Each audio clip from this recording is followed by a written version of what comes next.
Agitprop je nešto što je izuzetno... Vi non stop to radite. Dajte mi jedan primjer toga kad sam ja to napravio. Pa imate, evo, da objasnimo ljudima koji gledaju ovu emisiju, šta je Agitprop on je sazreo u vrijeme staljinističke revolucije.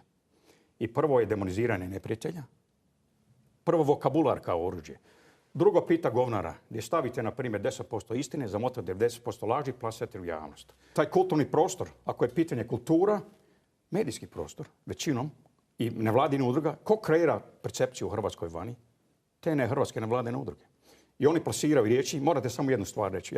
Ja sam završio političke nauke i modernu povijest sam studirao i to je taj meta jezik bolševizma.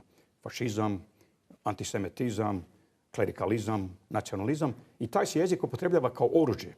I sad pošto većina zapadnih povjesničara nema pojma šta se događalo ovdje zapadno od rijeke Rajn, to prihvate zdravo za gotovo.